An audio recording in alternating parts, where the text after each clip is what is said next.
bluebird houses have been a part of this community for a long time, starting with Cheryl Stevens in the 5th grade at the Franciscan school. And it was part of a wonderful experience that she created at Blue Jay Point that taught all about the Catholic social teachings, about Earth Day, and about caring for creation. So the genesis of this whole thing was this wonderful woman who's part of our community, Cheryl Stevens.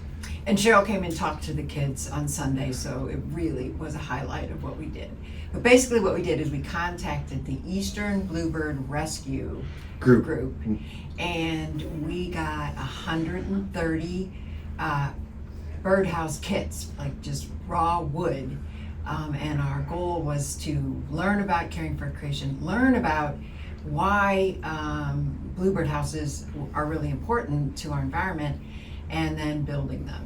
And the kids were so excited to do it, and it was a treat watching them. We talked to them first about that God's work on this earth is largely ours. And when we do God's work, which in this case was caring for creation, how good it feels and how much fun it is. And so that was the grounding, beginning grounding of what we were doing. And then and this is a case, like Cheryl said, where one person can make all the difference, because this whole project started with a man named Mr. Newell, who has passed it down to his son-in-law, Anthony Steed.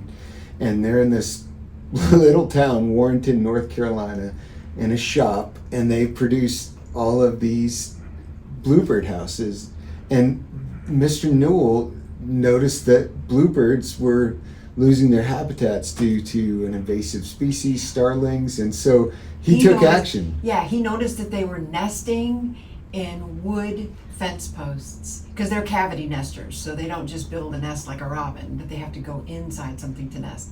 And then these fence posts were being replaced by metal fence posts. And so he said, so the first thing he did was he built 25 birdhouses, and now we're up to almost 400,000. So great project. You got to see the video of 100 plus kids hammering in Fellowship Hall.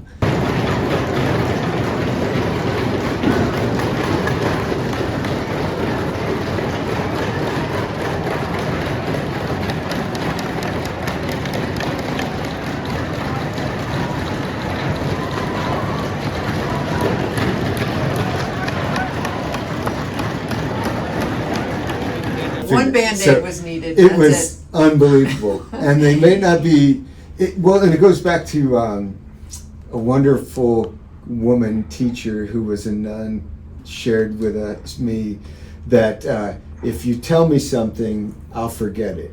If you show me how to do something, I might remember it for a little while. But if I do something, I'm going to learn. And so by having the youth do something, actually put their hands on a hammer and a nail and build this, they're going to learn something that's going to last a lifetime for them. So we couldn't get them to stop either, because we were way past time, and they wouldn't stop hammering. Like, you can do this at home, you can finish it. And they were like, we're like, we got to tell you what you have to do to leave. And it was so fun. It was just so fun. So what's next? So we are the co-coordinators of Cross Train, which is our middle school youth ministry, and we polled our kids. This was really amazing. We polled our kids. We said, what are your big questions, and what do you want to learn about in Cross Train, to help us plan for next year? And we were serious about it. And the amazing thing is, those middle schoolers have the same huge questions that we do as an adult, or as adults. It's really pretty amazing. Like, what is God's love? And how do I get into a deep relationship with Jesus? And what does it mean to be a disciple? And other, important questions like, is being gay bad? I mean, so the next steps are to, first of all, listen to our youth and to pray and go back to the Bible and help them answer the big questions, and then to serve. They want to serve. That was the most the question that was left to us the most, which was how do we serve, and we want more service projects. So this year we had 5 opportunities for the kids to serve. One was actually a justice project through with Fair Trade, the Fair Trade Market. And so we're thinking about at least having 2 more service nights, so for next year. So we're excited about that. Yeah. Well done, gang. And Sean, why don't you just relax, make yourself comfortable? Always.